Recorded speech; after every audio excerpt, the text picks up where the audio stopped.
Lo decíamos con el presidente provisorio del Partido Nacional Libertario, Johannes Kaiser, diputado de la República además. Johannes, muchísimas gracias por la gentileza de estar acá. Muchísimas gracias por invitarme, un placer estar aquí. Está bien, presidente provisorio. Sí, porque todavía nos falta el proceso de elección interna que normalmente se tiene que producir una vez constituido el partido. Pero el partido ya se ha constituido legalmente y tienen firmas. ¿Cuántas regiones le faltan?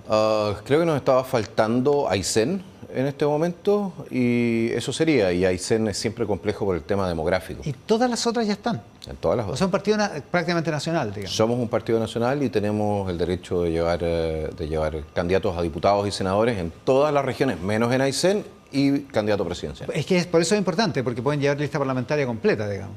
No. O sea, salvo Aysén. Salvo Aysén, a menos que tengamos un pacto con otro partido que esté constituido en Aysén, entonces podríamos llevar también allá. Pero entiendo que van a tener un pacto. Bueno, eso es lo que se va a ver. Las conversaciones vienen antes de las negociaciones y las negociaciones antes del humo blanco. ¿Y en qué etapa vamos? Conversando. En este momento estamos conversando. Dice la tercera que se juntó con Arturo Esquella a conversar de la lista parlamentaria.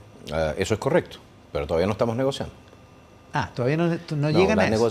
Las negociaciones cuando usted se sienta calculadora en mano. Ah, y va viendo nombre por nombre. Y va viendo, a eso se refiere.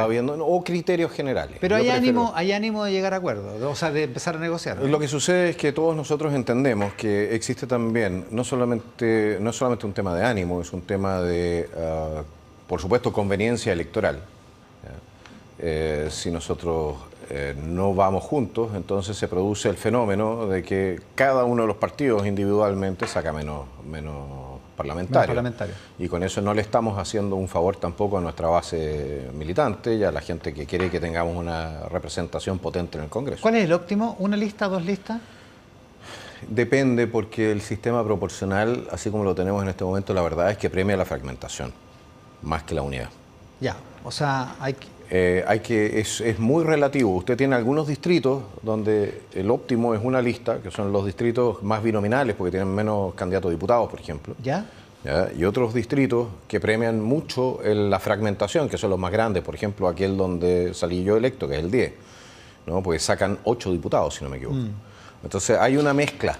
En algunos distritos una sola lista promete un resultado matemático mejor desde el punto de vista de las elecciones y en otros es el sistema con más listas el que permite entonces mejores resultados. Ya, o sea, hay que sacar bien la cuenta, pero lo que está claro es que con Chile Vamos no va a ir en una lista parlamentaria. No, pero si Chile Vamos tiene su propia lógica política, Chile Vamos tiene sus propias tradiciones parlamentarias y en ese sentido creo que uno también tiene que salir a recoger el premio y el castigo por la propia gestión política, a veces de manera definida, es decir, en un marco donde la gente pueda decir, bueno, esta gente hizo las cosas bien, los premios, o los hizo mal, los castigo y busco una alternativa. Y eso corre para todos, digamos. Y eso corre naturalmente para todos, es parte del principio democrático. De hecho, esta semana hubo debate al interior de las candidaturas de derecha por el tema de la pena de muerte y por el tema de la seguridad. Y sorprendió, mire, le quiero mostrar el video que usted mismo publicó esta semana, porque es más o menos sorprendente. Mire, escuche.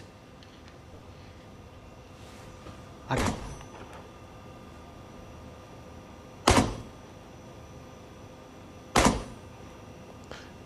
¿Le sorprendió la buena puntería? Usted pasó por la escuela militar, ahí aprendió a disparar, ¿no? Yo aprendí mucho antes a disparar. Mucho antes, ya. Yo crecí en el campo, y si usted crece en el campo, normalmente uno tiene que aprender a disparar, no solamente por un tema de deportivo o algo así, sino que muchas veces se requiere. Se requiere por el mismo devenir de un campo ganadero, etcétera. Porque hay intentos de abigatez. No. Imagínese que un animal se quiebra una pierna. Usted no tiene cómo aliviarlo. ¿Qué va a hacer? Bueno, sacrificarlo. Por ejemplo. Oiga, ¿qué es lo que quiso decir? O los conejos, que son un cacho. Cuando son plagas, hay cacho. ¿Qué quiso decir con este video? Lo que quise decir en su momento es que habían salido a retar a José Antonio por el video donde salía disparando. Sí.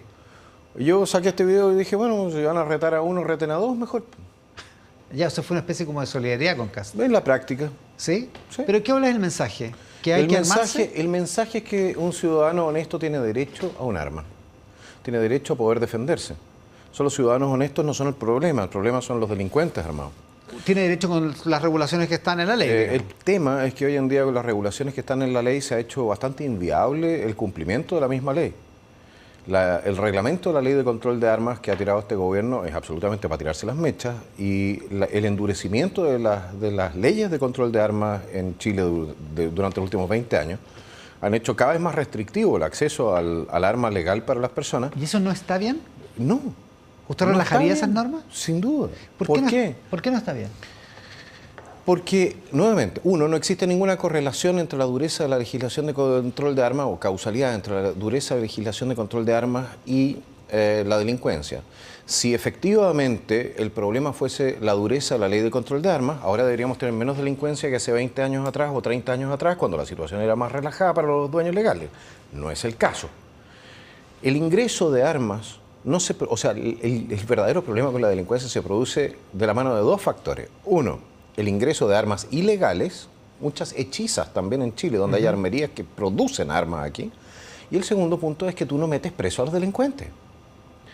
Entonces, no importa qué es lo que tú hagas con los dueños legales de armas. Lo importante es lo que tú haces con los ilegales, con los delincuentes. Claro, sin duda eso es lo más importante. Y ahí la situación es simplemente desproporcionada. Y un punto más.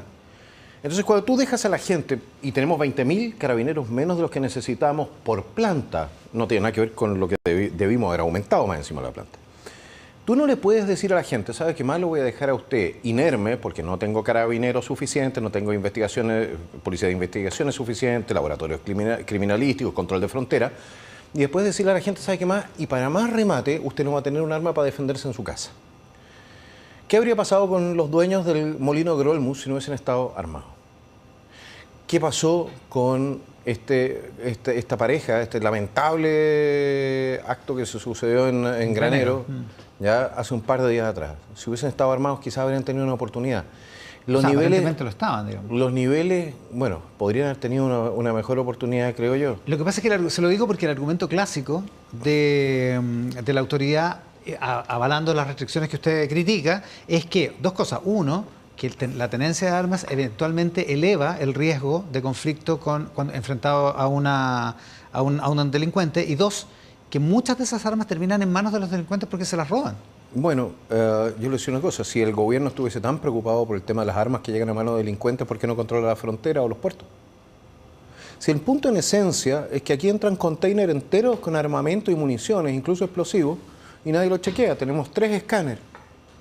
Este gobierno no le interesa necesariamente que los delincuentes no tengan acceso a armamento legal. Lo que le interesa es que los ciudadanos honestos no tengan acceso a armamento. Y nosotros vemos lo que demora hoy día. Mire, la comuna de La Granja que yo represento. Cuando yo empecé en mi periodo parlamentario, yo visité todas las comisarías de mi distrito y fui a ver qué estaba pasando. La comisaría de La Granja tenía un móvil para 90.000 habitantes circulando entonces al mismo tiempo. Uno para 90.000. Yo le pregunto, mire, si el Estado no quiere, ¿por qué no quiere? La señora Toá puede ponerse de cabeza, pero no quisieron poner más plata para carabineros, reclutar más carabineros, no lo hicieron. No de manera que hiciera una diferencia. ¿Ya? Si el Estado no quiere proteger a la gente, y la gente tiene el derecho a la vida, y tiene el derecho a la propiedad, consagrado en la Constitución, entonces usted no le puede negar a la gente honesta el derecho a tener también los medios para proteger su vida y propiedad. Cuando usted publicó ese video, puso una cosa en la que tiene razón, total, es que es perfectamente correcta, que es que la autodefensa no es lo mismo que la autotutela. ¿Cierto? La pregunta es si, cuando usted dice la gente tiene derecho a defenderse porque el Estado no la está defendiendo, si eso no es promover la autotutela. No, porque la autotutela significaría, por ejemplo, que a mí me asaltaron. Lo que hizo una señora que le habían robado, creo, el celular, ¿se acuerdan? Ok, a mí me asaltaron, pasa la comisión del delito, yo voy a mi casa, busco un arma, salgo con el arma, ¿ya? Busco al delincuente y lo ejecuto. Ya, justicia por la propia mano, por decirlo así. Eso es autotutela. La autodefensa significa que yo, en mi espacio, es decir, ya sea mi vehículo o mi casa, a mí me atacan personas armadas. Y yo en ese momento, para repeler el ataque, hago uso de mi armamento.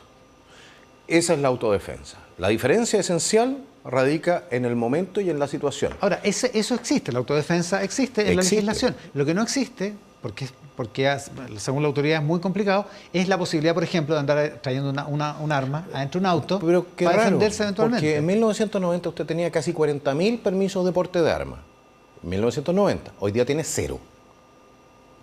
O sea, en esa época usted podía tener un permiso, por ejemplo, gente que trabajaba en joyería, que estaba expuesta a asaltos, se entregaban permisos de porte. ¿Y sabe qué es lo raro? Nosotros teníamos harto menos delincuencia y harto menos enfrentamientos armados en nuestras calles que ahora. Entonces la correlación entre posesión de armas por parte de personas honestas y violencia no es tal. En Suiza los ciudadanos suizos se llevan después del servicio militar su fusil de asalto a la casa. Lo tienen en su casa. Y la delincuencia, no hay correlato con la delincuencia. Entonces, Suecia, lo mismo. Entonces, hay que tener mucho cuidado con comprarse las patrañas de un gobierno que, por lo demás, cada vez que da una cifra en materia de armas... Ahora, técnicamente no solo este gobierno, porque esta legislación se viene endureciendo. No lo pongo en duda, pero pongamos el gobierno, el anterior, de acuerdo, punto pacífico. Cada vez que dan una cifra es distinta.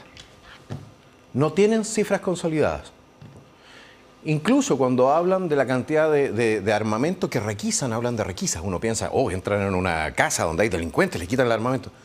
Estamos hablando de armamento que entrega a la gente, por ejemplo, los hijos de personas que tuvieron armas. Exacto. Y que fallecieron. Exacto. Entonces llega, y el 80% tiene que ver con eso. ¿El 80%? El 80% de las supuestas requisas. Usted decía, cuando le pregunté por el video, usted dijo, José Antonio Kast había puesto un video, lo habían criticado. Bueno, critíquenos los dos. ¿Es una competencia por quién es más duro? No en este caso. Yo creo que es una competencia respecto de cuándo vamos a poder parar la hipocresía al frente. Porque si ustedes tienen un problema con este ciudadano disparando un arma legal en un campo de tiro legal, entonces, ¿por qué no le reclaman al Partido Comunista que no entrega sus arsenales hasta el día de hoy? ¿El Partido Comunista tiene arsenales? Sí, pues. Lautaro Carmona, en su momento el secretario, el Corbalán. El secretario general del Partido Comunista el año 92 o 93, en entrevista de ¿Qué pasa?, le preguntan, ¿cuándo van a entregar sus arsenales? Y él dice, los vamos a conservar por si las moscas. Posteriormente, en contactos entre Lautaro Carmona, la directiva del Partido Comunista, y la FARC, Fuerzas Armadas Revolucionarias de Colombia, se hacen mención en más de una ocasión de los arsenales que se le estarían ofreciendo a la FARC a cambio del entrenamiento de personal del Partido Comunista chileno allá. Ya, pero eso es súper grave lo que está diciendo. No, yo no, pero si está en la prensa. Pero si está en la prensa. Es ilegal que haya un arsenal. Sí, pues. A eso me refiero. Es ilegal. Y por eso oficié también a la Dirección General de Movilización Nacional para preguntarle cuándo había entregado el Partido Comunista sus arsenales. Usted sabrá que entraron a través de Carrizal Bajo, lo que entró por Carrizal Bajo, solamente 2/3 se recuperó. Entonces hay 1/3 que anda circulando. Pero no hay ninguna investigación judicial respecto a eso. O sea, digo, si fuera así... Bienvenidos a Chile. Usted dice que en el país eso es Chile. ¿Por qué? Porque tenemos manga ancha con el Partido Comunista. Eso es Chile. Porque aquí en Chile se persigue, a veces se persigue por razones políticas y a veces no se persigue por razones políticas. O sea, y están ahí los correos. Usted dice que las autoridades de todos los gobiernos democráticos han hecho la vista gorda con esto. Todos. ¿Y esos arsenales existen? Esos arsenales, bueno, el Partido Comunista no los entregó a la Dirección General de Movilización, así que a menos que los hayan destruido o los hayan exportado, tendrían que existir. El Frente Manuel Rodríguez era el brazo armado del Partido Comunista. La pregunta que tiene que responder el Partido Comunista es, ¿qué pasó con su armamento? Alguno de ese armamento de repente aparece en Temucucuy, los M16. De vez en cuando aparece algo. Arma, sí, entonces, ¿qué pasó con las casas de seguridad? ¿Qué pasó con los barretines? Una cosa que aparezca un rifle y otra cosa es que haya unos arsenales escondidos. Bueno, pero es que estamos hablando de lo que el propio secretario general del Partido Comunista reconoció en su entrevista en ese momento, que ellos estaban conservando los arsenales y literal, por si las moscas.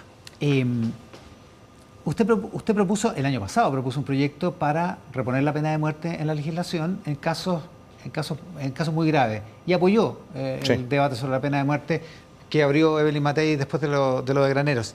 ¿Qué delitos deberían condenarse con pena de muerte? Yo creo que, por ejemplo, la violación de menor con resultado de muerte debe ser condenada con pena de muerte. El secuestro con resultado de muerte debe ser penado con la pena de muerte. Creo que el sicariato debe ser condenado con la pena de muerte. Hay una serie de delitos. El sicariato en el sentido de el ser asesino profesional, ¿me explico? El dedicarse al asesinato. debiese ser penado con la pena de muerte. Yo creo que hay ciertos delitos, y aquí más allá, o sea, más allá de lo que plantea el tema de la resocialización, ¿ya? Hay ciertos delitos donde las víctimas, no el Estado, las víctimas tienen derecho a exigir una pena que sea equivalente al daño sufrido. En el caso de violadores de derechos humanos que han violado los derechos humanos de manera sistemática y alevosa. ¿Como los jueces en Chile? No, me refiero más bien a los condenados por los jueces en Chile. Sí, pero es que usted tendría que revisarlo. Un caso como Miguel Krasnov, por ejemplo, que tiene okay. 600 años de condena. Usted sabe que nosotros tenemos que el Poder Judicial en Chile tiene los restos de cientos de detenidos desaparecidos hace más de 20 años en el Servicio Médico Legal, ¿no es cierto? Y que no los ha identificado. Ya, pero yo le hago la pregunta por la siguiente razón. Porque cuando usted tiene prueba, usted no la identifica y no la utiliza para cerrar casos a través de condenas o absoluciones. Usted no me venga después a contar, ¿ya?, que aquellas personas que están condenadas fueron condenadas conforme a derecho. Incluso el señor Krasnov, todo el mundo tiene derecho a un debido proceso y los tribunales en Chile no entregaron debido proceso. O sea, ¿Krasnov está mal condenado? No lo sé. ¿Usted lo sabe? O sea, tengo los fallos judiciales. Bueno, digamos, es que ese es el problema. O sea, digo, como sociedad tenemos los fallos judiciales. Ese es el problema. Si los fallos judiciales no se basan en la evidencia, como sería, por ejemplo, la identificación de los restos que se encuentran en el Servicio Médico Legal de detenidos desaparecidos que están ahí hace más de 20 años, si los fallos legales no se basan en la evidencia, parcialmente se basan en testimonios que pueden ser vistos de manera muy crítica, realizados 50 años después. Tengo ahí un conscripto que el año 73 tenía 17 años. Condujo un camión de un cuartel al otro, está ahora en Colina 1, muriéndose de una enfermedad terminal. Efectivamente, hay casos distintos. No, yo le quiero preguntar una cosa. ¿Cómo debió el tribunal, en primer lugar, haber procesado ese conscripto? 2, ¿lo debió haber procesado por la ley adulto, siendo que era menor de edad? 3, ¿no había ninguna exención de responsabilidad para ese conscripto? Ya, usted dice que los tribunales Cuarto, dado que estamos hablando de detenidos desaparecidos y dado que habría empezado a prescribir el delito si efectivamente la persona que él condujo de un lugar a otro, comandado, ¿ya?, hubiese sido identificado como fallecido, ¿no era responsabilidad de los jueces identificar los restos de los detenidos desaparecidos? Y por último, ¿no son los jueces los verdaderos secuestradores de los detenidos desaparecidos que se encuentran en el Servicio Médico Legal al no ordenar su identificación? Entonces los detenidos desaparecidos, o sea, hay muchos oficiales y suboficiales que están hoy en día procesados y condenados por el secuestro de detenidos desaparecidos que se encuentran en poder del Poder Judicial. Ya, hay dos posibilidades. ¿No le parece que la cosa es un poco tirada de las mechas? Pero es que si eso es así, si usted pone en duda todos los fallos judiciales en esos casos... No, yo no lo puse en duda, lo hizo el propio Poder Judicial. Ya, pero en esta entrevista usted lo está poniendo en duda. Yo estoy simplemente contándoles lo que sucede. Bueno, ¿los pone en duda o no los pone en duda? Sí, lógico. Ya, los pone en duda. Si usted los pone en duda, lo que correspondería, si usted fuera presidente de la República, sería que indultara a toda esa gente, porque estaría presa injustamente. Yo creo que el caso del 73 y el tema del 73 tiene que ser cerrado de manera definitiva, sí. ¿Cómo se cierra de manera definitiva? Yo creo que si este país fuese un país decente, haría una ley de amnistía. Si la clase política fuese una clase política decente, haría una ley de amnistía. Si usted fuera presidente. Usted es presidente y tiene la facultad de indultar. Yo voy a indultar a los uniformados que han sido condenados en razón de cumplir su deber el 1810. Y sin duda que voy a revisar todos los casos para atrás respecto de la forma y de los procesos que se llevaron. Y las presunciones de derecho en materia penal van a ser razón para indultar. Las presunciones de derecho en materia penal. Exactamente. Si usted presumió de derecho la culpabilidad de una persona, si un juez presumió de derecho la culpabilidad de personas, ¿usted va a indultar? Sí. En el caso de... Usted tiene que probar ya los que estamos, delitos. En el caso de Krasnov o de Marcelo Morenbrito o de... Incluso si Manuel Contreras hubiera estado vivo, ¿usted lo habría indultado porque son culpables de varios casos? ¿Y le puedo hacer una pregunta? ¿Por qué solamente ellos? El terrorismo es una violación de derechos humanos. De hecho, el terrorismo es un delito de lesa humanidad. Sin embargo, nosotros tenemos miles de indultados y amnistiados que cometieron también delitos atroces. Entre otros, el señor Guillermo Tellier. Por otro lado, ¿usted se acuerda cuando llegó Erich Honecker a Chile? Claro. ¿ok? A Erich Honecker se le recibió en Chile, entre otras cosas, por razones humanitarias y también porque Alemania quería cerrar su capítulo de lo que había sido la división este-oeste. Aquí todo el mundo hubo críticas sin duda, pero dijeron ya, ok, el caballero viene, está enfermo de cáncer, tenía 76 o 77 años, que venga a Chile a morir. Vivió un año, tres meses aquí y su señora, que cometió violaciones de derechos humanos de manera sistemática, también vivió acá sin mayores problemas. ¿Por qué le aplicamos nosotros ciertas normas humanitarias a cierta gente, pero a otros no? Hay que tener una misma vara para medir, digamos. Bueno, la pregunta que usted tiene que responderme es a ver, dos cosas. Uno, ¿qué peligro para la sociedad significan los uniformados que están ahora presos? Y dos, ¿cómo quiere usted recuperar el control? Porque esto es parte de la política de seguridad, no se equivoquen. El solucionar este problema es parte de la política de seguridad que nosotros estamos comprometiendo. ¿Cómo vamos a solucionar el tema, la inseguridad que tienen entonces los ciudadanos, o sea, los uniformados, respecto de fiscalía, tribunal, la persecución política, como por ejemplo la fiscal Chong, ¿ya? Si nosotros no solucionamos el tema anterior también? Ya, o sea, es parte, si nos cerramos, es parte de la habilitación que tiene que tener la fuerza de seguridad. Mire, en algún momento a los uniformados les tiene que quedar claro lo siguiente, que no van a ser perseguidos por razones políticas. Que sí, si cometen delito va a haber persecución penal, pero que si actúan en el marco legal correspondiente y actual, porque no en el futuro, no van a tener problemas judiciales. No los van a perseguir. Porque si no hacemos eso, Carabineros no va a mover un dedo, Investigaciones no va a mover un dedo, las Fuerzas Armadas no van a mover un dedo. Ya, una última cosa, que se nos va el tiempo. Usted hace un tiempo puso un umbral de 20% para perseverar en una candidatura presidencial. Entre 15 y 20. Entre 15 y 20. ¿Lo está cumpliendo? Sí. O sea, va a llegar a noviembre al menos. Parece. ¿Todavía no está definido? No, las cifras están ahí, así que sí. Pero ¿cuál es el deadline, digamos? Bueno, las inscripciones son siempre los deadlines, ¿no? Ah, ya. Pero o sea, tenemos hasta agosto para... así como va la situación en este momento, efectivamente, estamos corriendo en primera vuelta. Y quienes apuestan en Chile Vamos o en otras formaciones políticas a que bajemos nuestra candidatura, créanme, yo siempre cumplo con mi palabra. No la va a bajar. A menos que tenga menos de 15.